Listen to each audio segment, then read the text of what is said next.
I think the thing I like the most about this season of JoJo's Bizarre Adventure is its lack of predictability. There was so many times this episode where I didn't see things coming. Right off the bat, we have Rohan and Koichi go on an adventure together to figure out why on this map that doesn't show this alleyway, because, it's an accurate map of the town, so why wouldn't they actually show that? So they go on an adventure to figure out what's going on down that alleyway, and right off the bat we see a girl who looks suspicious as hell, and you think she's gonna be a stand user. Nope, she's not a stand user, so she's gotta be a villain. Nope, she's not a villain, she's just a ghost who was killed in her home when she was a child. Alright, first, right off the bat, didn't see that coming. Number two, when Rohan was a kid, he actually stayed at this home where this girl was killed, as they were very close back then, and she helped Rohan escape, and he was the only survivor of this murder. Alright. And we also have had a serial killer loose for about 15 years, and the predictability of seeing who it is, this guy Kira, he drives up in a car right off the bat before you even see the twist ending at, the grossness to, him having a severed hand.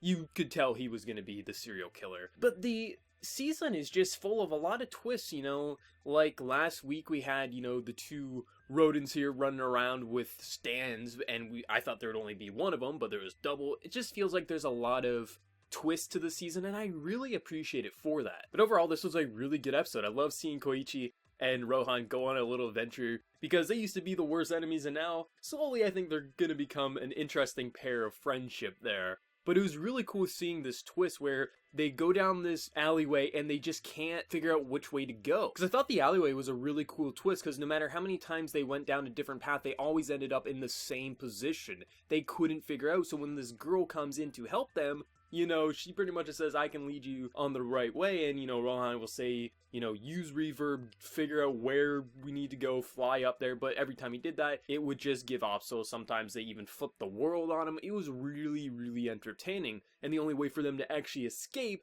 was to listen to her story, and I have to say, it was pretty dark. This little girl used to have a guard dog who'd sleep under her bed, and when she was frightened, she would let the dog lick her hand. You can already tell that's gonna go messed up. And she kept hearing this dripping one night, and she eventually went and saw her dead dog just mutilated and hung up, and the murderer was the one licking her hand. Like, what kind of sick bastard would do that to a little girl? Like, it's fucked up. But I guess somehow she had enough time to go to Rohan, probably because there's a scene where basically you can see the murderer kind of charging after. You don't see who it is, but you can tell the camera movements like imitating that the murderer is charging towards the girl. So she probably had enough time to run to Rohan's room, get him through the window or something, and then, the rest is history. She gets brutally murdered. But she asks Rohan as well as Koichi to give the information to the police, someone, so this murderer can be stopped. Because she keeps seeing the ghosts of all of his victims because they all have the same way they died, with this giant slash mark down their back. And this guy's pretty fucking sick. You can already tell he's one messed up individual and might be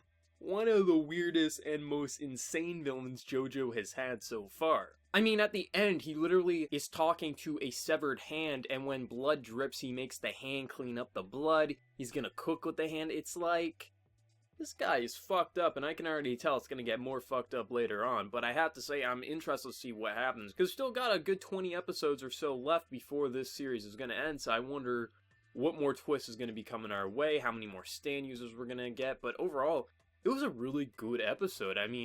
I don't know, Koichi is really growing on me as a character. Like, he's slowly but surely becoming the character I'm most interested in seeing on screen, and I'm hoping Rohan gets more moments with him, because I have to say the dynamic between the two is really entertaining. We even get to see Rohan's stand become a bit more mature. He's changed, it looks more like a manga drawing. Overall, all the progression, all the setup, like, we're getting into the big baddie finally, we see him finally, we know what he's gonna do. We'll be interested to see what type of stand he's gonna have, or if he even has a stand. I would imagine he would, but with how sick this guy is, I wouldn't be surprised if they didn't, but I'm going to expect his stand is in some way pretty messed up with some knives or something gruesome along that lines, but we'll have to wait and see for that. But overall, I love the episode. I cannot wait for next week to see what happens later on. But as always, let me know your thoughts in the comments below. How did you feel about the reveal for the killer? How did you enjoy that sick alleyway scene with everything, all the twists and turns, and Koichi almost getting sucked back in, and Rohan had to rewrite his vision so he couldn't see these demons coming after him. Just let me know your thoughts in the comments below of how you enjoyed the episode. Don't forget to hit that like button to show your support. And if you haven't watched it already, I did do a series review for Toradora. It is spoiler free. The only section that has a spoiler does have an annotation to skip past it. So if you even haven't seen Toradora, you can watch that review. So the link will be in the description. So until next time, everyone, please take care and have a good one.